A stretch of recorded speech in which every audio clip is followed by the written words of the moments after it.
तो आज हम बात करेंगे कि सनातन धर्म स्पिरिचुअलिटी और रिलीजन के बारे में क्या कहता है। एक इंसान है जो सालों से पूजा कर रहा है, मंत्र पढ़ रहा है, तीर्थ यात्रा कर रहा है, हर पर्व मनाता है और सब कुछ सही तरीके से कर रहा है, फिर भी उसके अंदर वही गुस्सा है, वही ईगो है, वही अटैचमेंट्स है। और दूसरा इंसान जो जेन्युइनली काम है, डीपली अवेयर है अपने बारे में और वो खुद के बारे में एक ऑनेस्टी रखता है, जो कि बहुत रेयर है। अब क्या ये चीज पॉसिबल है? तो सनातन धर्म कहता है कि हाँ, ये पॉसिबल है। और ये पॉसिबल क्यों है आज हम समझेंगे। क्योंकि सनातन धर्म आपसे ये नहीं पूछता कि आप बिलीव क्या करते हैं, सनातन धर्म आपसे पूछता है कि आप रियलाइज क्या करते हैं। सनातन धर्म दुनिया के सबसे प्राचीन धर्मों में से एक है और ये स्पिरिचुअलिटी और रिलीजन में बहुत ही इंपॉर्टेंट डिस्टिंक्शन बताता है और वो डिस्टिंक्शन आज भी इक्वली रिलेवेंट है। हजारों साल पहले ऋषि मुनि एक सवाल के साथ पर्वतों पे गए, जंगलों में गए और खुद के अंदर गए और वो सवाल था कि अहम का असली, मैं कौन हूँ। उन्होंने किसी मंदिर में बैठ के सवाल नहीं पूछा और उन्होंने किसी बुक में भी ये जवाब नहीं ढूंढा। वो इस जवाब को डायरेक्टली एक्सपीरियंस करना चाहते थे, क्योंकि उन्होंने रियलाइज किया था कि सुनने से, मानने से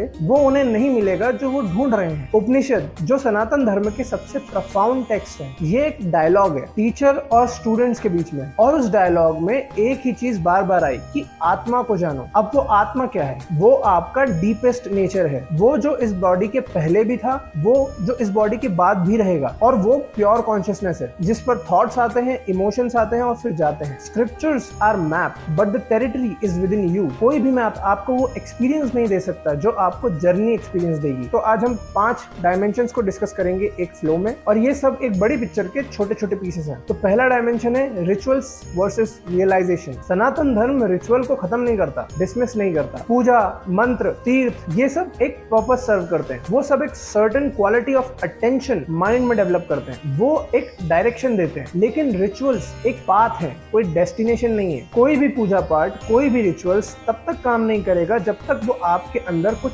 चेंज न लाए, कुछ परिवर्तन न लाए। Action without attachment to the result. Ritual भी एक एक्शन है और जब वो एक्शन बिना ईगो के किया जाए तो वो ट्रांसफॉर्मेशन लाता है। रिचुअल्स में begin the journey but awareness deepens it. और रियलाइजेशन किसी भी रिचुअल से नहीं आती, वो खुद के अंदर झांकने से आती है। अब रिचुअल्स से आगे बिलीव और डायरेक्ट एक्सपीरियंस का वो फर्क जो सब कुछ बदल देता है। अब बात करते हैं दूसरे डायमेंशन की, जो कि है बिलीव वर्सेस डायरेक्ट एक्सपीरियंस, श्रद्धा और अनुभव। सनातन धर्म श्रद्धा, फेथ को बहुत वैल्यू करता है। वो एक जरूरी फाउंडेशन है। जब आप सीखना शुरू करते हो तो पहले थोड़ा ट्रस्ट करना पड़ता है कि ये डायरेक्शन सही है। लेकिन एंशिएंट ऋषि मुनि यहाँ नहीं रुके, उन्होंने डायरेक्ट एक्सपीरियंस किया, तपस्या से, मेडिटेशन से, और जो उन्होंने एक्सपीरियंस किया वो बिलीफ से बहुत ही आगे की चीज थी। उपनिषदों का सबसे पावरफुल महावाक्य है अहम ब्रह्मास्मि, मैं ब्रह्म हूँ, मैं वो इनफाइनाइट कॉन्शियसनेस हूँ। और ये कोई बिलीफ नहीं था जो किसी ने उन्हें दिया, ये एक स्टेट थी जिसमें वो पहुंचे और फिर सबके साथ बांटा। सनातन धर्म कहता है कि अल्टीमेटली आपको भी डायरेक्ट एक्सपीरियंस करना होगा। किसी की बात पे भी कुछ बिलीव करना वो पहला स्टेप है, लास्ट स्टेप नहीं है। सनातन धर्म कहता है कि आप सवाल पूछिए कि मैं कौन हूँ, तभी आपकी जर्नी स्टार्ट होगी। मेरे सुनने से मेरी प्यास नहीं बुझेगी। अगर आपको प्यास लगी है तो पानी की आवाज सुनने से आपकी प्यास नहीं बुझेगी, आपको पानी पीना पड़ेगा। सनातन धर्म भी यही कहता है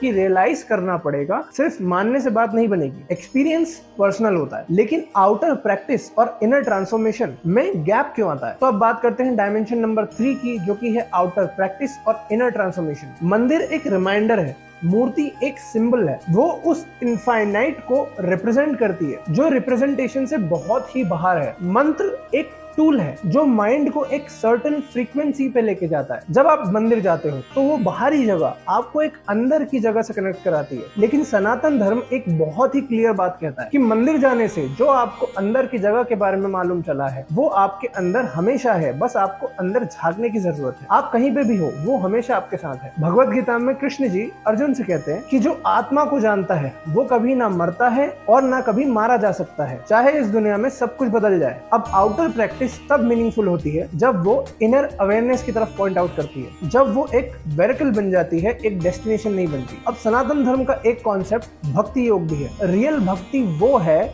जो आपको ईगो से परे ले जाए, अहंकार से ऊपर ले जाए, मैं छोटा हो जाए और वो बड़ा हो जाए। Temples can point you inward but they can not walk the path for you. Transformation केवल आप ही ला सकते हो, कोई और नहीं ला सकता। लेकिन ये जर्नी कौन से डायरेक्शन की तरफ जाती है? तो अब बात करते हैं डायमेंशन नंबर 4 की, spirituality as journey within. Spirituality आपके अंदर की जर्नी है। अब सनातन धर्म में रिलीजन का कॉन्सेप्ट वेस्टर्न अंडरस्टैंडिंग से बहुत अलग है। यहाँ धर्म एक कॉस्मिक प्रिंसिपल है, वो सिर्फ रूल नहीं है, वो नेचुरल ऑर्डर ऑर्डर है। हर चीज का अपना एक धर्म है। आग का धर्म है, पानी का धर्म है, इंसानों का धर्म है, जानवरों का धर्म है। आग का धर्म है जलाना, पानी का धर्म है गीला करना, और मनुष्य का धर्म है कॉन्शियसनेस से जीना विद अवेयरनेस, विद इंटीग्रिटी। और यही वो जगह है जहाँ धर्म और स्पिरिचुअलिटी एक साथ चलते हैं। धर्म आपको बाहरी गाइडेंस देता है, कैसे जियो, क्या करो और क्या चीजें अवॉइड करो। स्पिरिचुअलिटी एक इनर प्रोसेस है, खुद को जानना, खुद से ऑनेस्ट रहना और अपनी एक्चुअल नेचर को एक्सप्लोर करना। गीता कहती है कि अपना धर्म फॉलो करो, अपने रोल को ऑनेस्टली जियो और फल की चिंता छोड़ दो। और ये एक बहुत ही इंपॉर्टेंट टीचिंग है, क्योंकि जब आप रिजल्ट से डिटैच हो जाते हो तब आपका एक्शन बिल्कुल प्योर हो जाता है, और प्योर एक्शन वो ट्रांसफॉर्मेशन का जरिया बन जाता है। जब आपका धर्म और आपका योग एक हो जाता है, कंबाइन हो जाता है, तो अंदर और बाहर की लाइफ अलाइन हो जाती है, एक हो जाती है। A map is useful but only if you take the journey. धर्म एक मैप है, लेकिन खुद की जर्नी आप ही को करनी है। और ये सारी चीजें जाके मिलती हैं एक जगह। सनातन धर्म का अल्टीमेट गोल मोक्ष,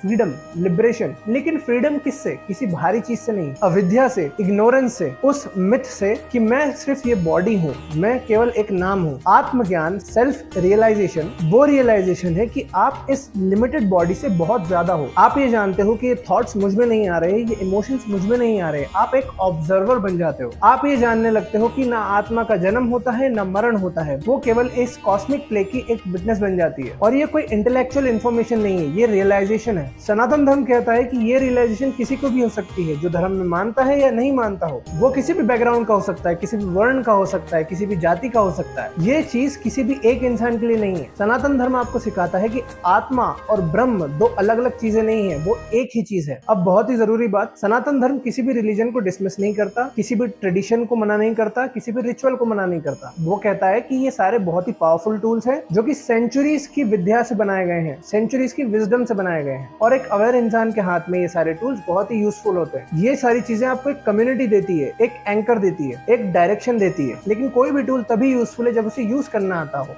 और वो सही हाथों में हो। सनातन धर्म कहता है कि रिलीजन एक रास्ता है, लेकिन जो स्पिरिचुअलिटी है वो आपकी जर्नी है, जो आपको खुद ही लेनी है। ये दोनों साथ में भी हो सकते हैं, ये दोनों अलग भी हो सकते हैं। लेकिन एक मेन चीज जो आपको कभी नहीं भूलनी चाहिए, वो है अवेयरनेस, कि मैं क्या कर रहा हूँ। तो आज से एक चीज करना स्टार्ट कीजिए, खुद से एक सवाल पूछिए कि मैं कौन हूँ, और वो कौन है जो ये सब ऑब्जर्व कर रहा है। आप रिलीजन में मानते हो या नहीं मानते, ये आपका पर्सनल सवाल है। आप ट्रेडिशंस में मानते हो या नहीं मानते, ये भी आपका पर्सनल सवाल है। लेकिन अगर ये सवाल आपके मेन अल्टीमेट सवाल तक जाते हैं तो ये बहुत ही पावरफुल टूल है। सनातन धर्म आपको क्वेश्चंस पूछने के लिए नहीं कहता, वो आपको बहुत ही डीप क्वेश्चन पूछने के लिए कहता है। स्पिरिचुअलिटी आपको ये भी कहती है कि आपको किसी रास्ते पे अंधा नहीं चलना है, आपको ये देखना है कि उस रास्ते पे एक्चुअली में कौन चल रहा है और वो मुझे कहां तक लेके जाएगा। तो अगर आज आपने कुछ नया सीखा तो इस वीडियो को उस इंसान के साथ शेयर कीजिए जिसे ये सुनने की जरूरत है। कमेंट्स में बताइए कि सनातन धर्म की ऐसी कौन सी सीख है जिसने आपको सोचने पर मजबूर कर दिया। सब्सक्राइब कीजिए ऐसी और कॉन्वर्सेशंस के लिए जो सर्विस लेवल से डीप जाती है।